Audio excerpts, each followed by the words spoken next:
We are gathering for coffee with Casper. We're glad you're here this morning. Here comes Casper to say hello.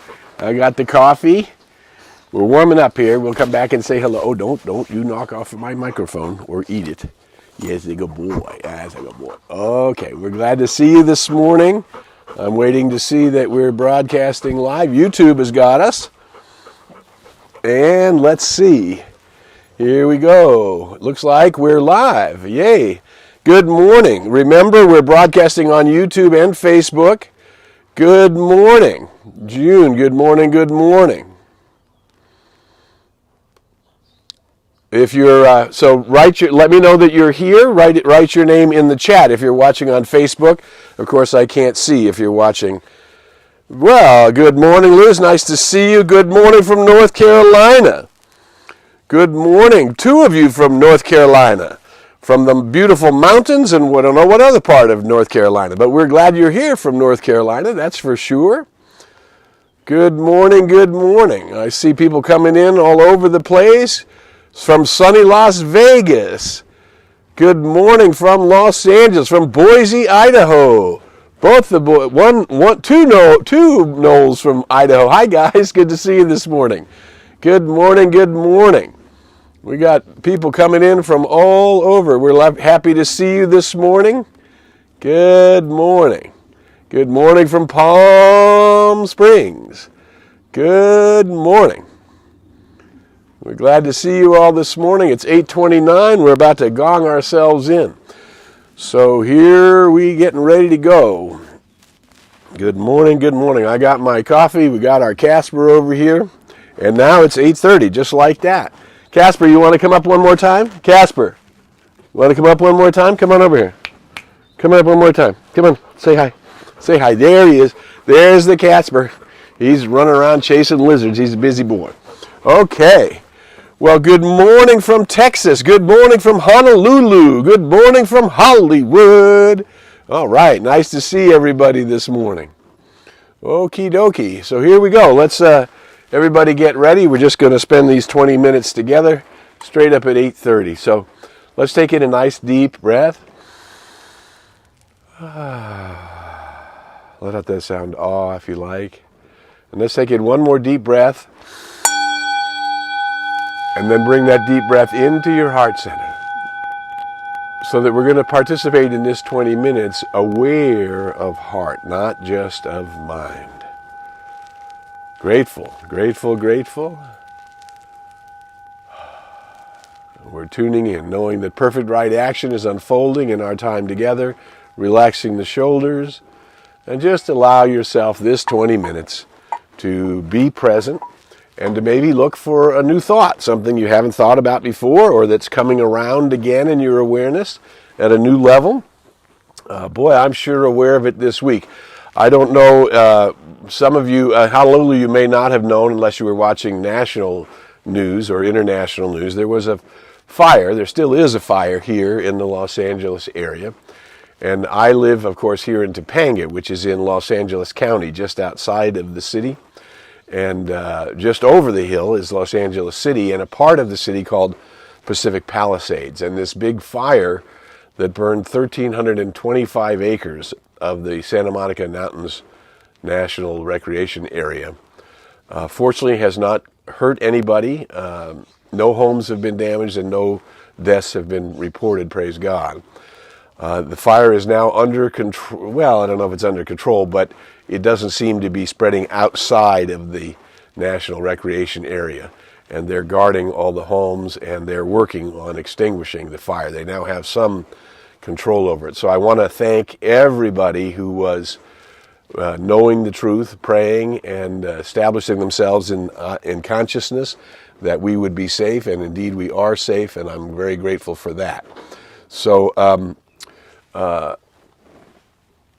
that really is what I want to talk about today, because something happened. The weather around here has been extremely, extremely windy, and it's been coming from all directions for weeks and weeks now. Every day or two would get up to 85 and then go back down into the 60s, and then the wind would come up in the afternoon, And the wind has been coming up, and the heat has been going up and down and up and down, and wind has been blowing almost consistently for weeks, different points in the day, and sometimes with wind warnings and everything else. And now this fire started last weekend, and when the fire started, there was a marine layer, meaning clouds and moisture, hanging over the whole coastal area, and that marine layer didn't move. And the winds didn't come up, even though they battled this fire for 4 days. The wind never came up, it did not change directions, it did not increase, and the cloud layer stayed present, which meant there was a lot more moisture in the air, and because of that, because there was moisture in the air, we managed to do. The firefighters were able to keep working under consistent conditions, and the fire did not spread, other than the fact that there was an arsonist who was starting more fires. And apparently the original fire was started by the same arsonist. Finally, yesterday, they believe they have the correct suspect in custody. The fires are under control, and things are calmed down. The reason I mention all of that about the weather is it has to do with what you and I as light workers are bringing into the world. When we invoke the I Am presence, that each one of us is born in the image of the One, and that image that we are born in is our true and eternal nature. And we draw from that image according to our awareness, and of course according to what's going through our consciousness. Everything that I think about tends to come about. And there are different levels of density, and that's really what I wanted to talk about today. The laws of density and some of the challenges. Certainly we are sending our heart and our consciousness and our awareness to the Middle East, where once again there's a flare-up of violence and hatred, resulting in wars and bombs. And this persistence of anger in that part of the world, and in many parts of the world, is a challenge for those of us who are dedicated to peace, who are knowing the unity of all life, who are knowing that thoughts become things, that are knowing our attitudes create our experience, that where our energy goes, where our attention goes, our energy flows, and we are being more mindful about what we're doing with our awareness. Now, I want to talk about that in terms of the law of density. If you remember, I'm sure you remember, in your dreams, you're here and you're there and you're in one circumstance and you're in another circumstance, and it's very easy in dreamland to flow around into various events and circumstances which are all generating some kind of awareness in our subconscious mind, bringing it to us to the degree that we remember.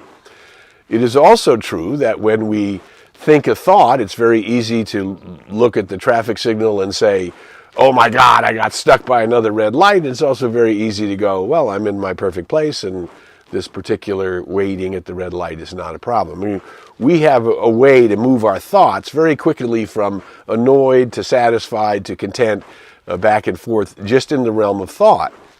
Now, when thoughts become things and they move into density, as the great philosopher from the last century, Ernest Holmes, says, when you make a demonstration, so when you create something out of your intention and your conscious awareness, and then that comes into your experience, when you make a demonstration, you take what goes with it.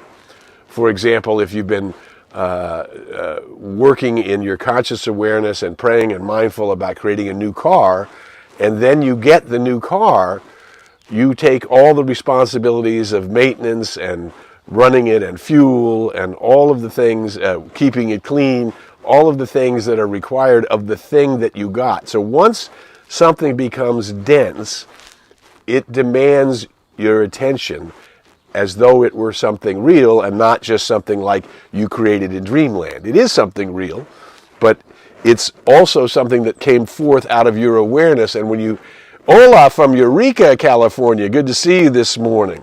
Good morning from Oregon. So there's a law of density, and there's a law that we understand in the unfoldment of universal principles in our lives, that it goes basically seed, soil, plant, right?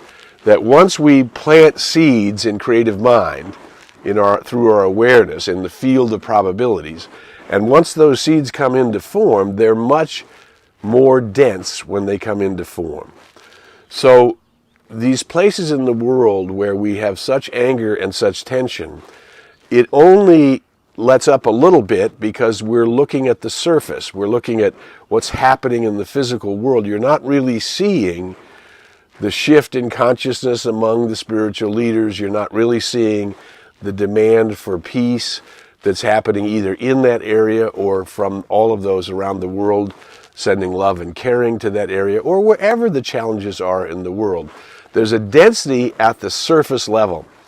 I did a meditation CD, which is on newthought.com, which has sold thousands of copies over the last many years. And it's all about how when the waves are splashing on the surface, if we were a swimmer or a body surfer or a surfer, what we know is when it gets too rough on the surface, we need to go down under the water. We need to go down where it's calmer underneath, right? And the more you go, the further down you go, the calmer it begets. The further up to the surface you get, the rougher it gets, yes? And that's what's happening when we look at the newspapers and we look at world events. We're looking at the very surface. That's where it's the most rough. It's the most turbulent out there. And so when we begin to bring our awareness down, that knowing that beyond all of that violence, at the very center of the source of all things is peace, and with that peace goes harmony. Where there is harmony, there is peace, and where there is peace, there is harmony.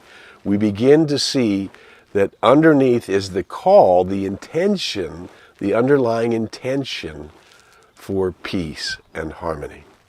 And you and I, because we know there is such an underlying intention, because the universe must, at its core, be peace, its fundamental first principle, as Judge Thomas Troward said 100 years ago, its fundamental principle must be harmony, because if harmony was not the nature of the energy of source, then something could rise up and destroy energy, which would mean it would not be eternal.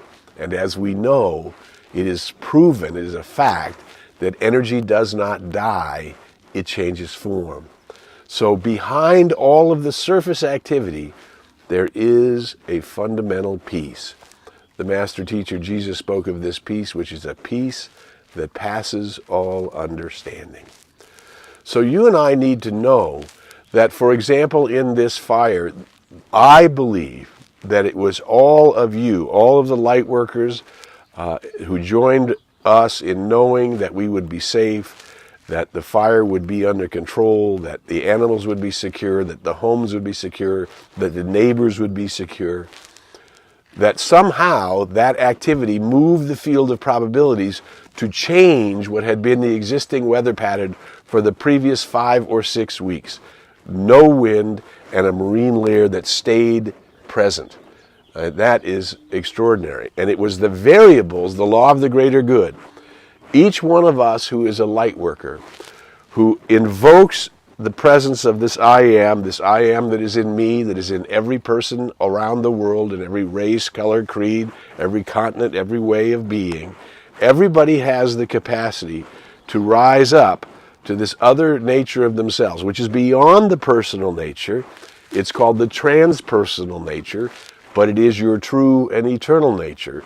And that is also the truth of everybody on the planet, of all souls incarnate on the planet, that we have been born in the image of wholeness. The intention of that wholeness is to constantly move through whatever the choppy waters are to reveal peace, to reveal harmony, to reveal the true nature of the self, this I am that I am. I am that. I am that which is love and light and truth and wisdom and peace and harmony and joy and beauty and freedom and grace and wholeness. These eternal qualities of our nature are what we need to consciously be bringing into our awareness, because we know the thoughts are going to go all over the place, and so we become mindful of our thoughts. We become even more mindful of the words that come out of our mouths, because thoughts are more malleable than words. Words are thicker. They are denser than just thoughts, right? So when we start listening to the words that come out of our mouth and we begin to check, is the word that I'm speaking, is the dialogue that I'm having, is the prayer that I'm creating, is it drawing from the highest and best nature of myself, and is it what I want to create? Because the moment anyone invokes the light, the universe immediately responds. Now, there are 9 billion plus souls on the planet, so there's a lot of invoking going on, and some of it is not harmonious with peace and love and joy, right? Or harmony, right? So what we know is that the law of the greater good is going to take the field of probabilities and make manifest that which benefits the highest good of all, right? The highest we can go. That's why when our thoughts and dreams begin to align with a greater good, a more inclusive good that includes our friends and our neighbors. And remember, the Aramaic definition of neighbor is anyone you're mentally or physically aware of. So we, the light workers, are needing to take responsibility that the upsetness in the race, that the confusion on the surface, it's very difficult to read the newspapers and to see all of the challenges, including the pandemic being in control some places and out of control other places. And as Buckminster Fuller talked about years and years ago, working on the challenge of distribution in the abundance of the planet and of the universe. These are all challenges that are facing the human condition, and they can be daunting, and they can cause us to be overwhelmed. And our job as light workers is to pause, to draw back from the surface, to breathe in the fullness of life, and to affirm that fullness completely in our life. Good and more good is mine. There's no limit to the good that is mine. Everywhere I look, I see this good. I feel this good. It crowds itself against me, flows through me, and multiplies itself around me. I choose to be an instrument, an avenue through which wholeness is revealed. So we are extending our compassion to anybody that you know is not well, is being challenged with a disease, or returning to wholeness at some level, that we need to know that each and every soul in our experience who we're aware of, who needs extra love. My friend, the Reverend Ann Ray, used to say, extra grace required, EGR. Sometimes the humanity needs, and society around us needs, and maybe even our neighbors need a little extra grace. It needs a little extra love. And when we send love from our high self to the high self of other people, we're not supporting behaviors that are not healthy and not bringing about greater life. We are supporting the wholeness of that soul, knowing that they are born in the image and likeness of the One, and that the fullness of that gift is their right to receive, a right already given by substance, by source itself, right? So we need to draw back and be in the more fluid area of our thought and of our conscious awareness, not just the monkey mind thoughts that are spinning around with our fears and doubts and worries and anxieties. We need to pull back further than that, go deeper into the depths of our own being, or the heights, the depths and heights of our own being, and draw that soul nature, this I am nature, into our prayers and into our meditations, and then into the love that we are extending out into the world. So, and this is ours to do. This is what causes healing. This is what causes renewal. This is what causes divine protection. And I am, again, witnessing in this dimension the bad behavior of an arsonist and the response of light workers to me and my family. So many of my friends and so many of you and so many of my colleagues and conscious light workers in the world were praying, and the weather remained calm and the winds did not shift directions, and that left room for the firefighters, the helicopters, the jets, and the sheriffs to find this person who was misguided and was creating potential disaster for many, many humans, and certainly created a huge challenge in one of the largest cities in the world. And once again, the light has prevailed. Peace and poise and balance and your consciousness and mine, we are making a difference in the world. So again, today what we're talking about is do not let that which is dense, and the law of density, the further you get out into creation and the surface of creation, the more dense it is. And we need to stay in this malleable spiritual space where we are spiritual beings, bringing forth our spiritual awareness into the human condition. We are spiritual beings, bringing forth our spiritual awareness into the human condition. Therefore, who you are and what you are doing with your consciousness and your awareness is having a huge impact in the world. Every time you invoke the light, something is immediately, the source is immediately responding and adjusting to your new call to set out a new probability of what can happen in the world. Isn't that extraordinary? We are all creating a world that can work for everybody, but the first thing that happens is we have to lift our awareness. And then in that awareness, we need to stay in our awareness, stay conscious of who and what we are, and of the incredible force we have by aligning with the One. There's a power for good in the universe, and you can use it. And because you're here on Coffee with Casper, you are using it.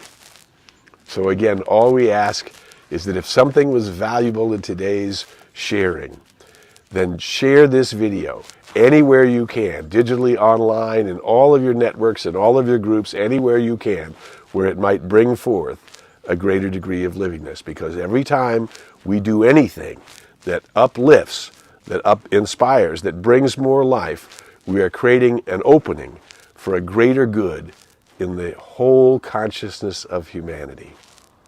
Who you are makes a difference. What you do makes a difference. What you think makes a difference. Your prayer and your love is making a huge contribution in the world. And that's what we have come here to do. My friends, it's been my honor and privilege to be with you in this day, to share Coffee with Casper.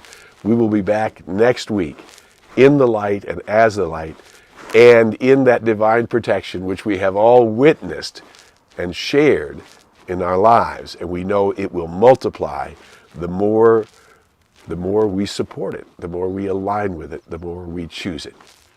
So until we meet again, we invite you to go in the light, as the light, and with the light. May the long-time sun shine upon you.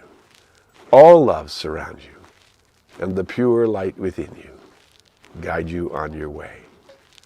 We'll see you next week on Coffee with Casper. Casper, come on up. One more time. Come on, say goodbye.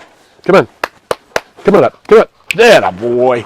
Say goodbye to everybody. It was fun being with you today. You were chasing lizards, and here's mountain down here. See mountain down there. There's mountain. Mountain, where are you? There.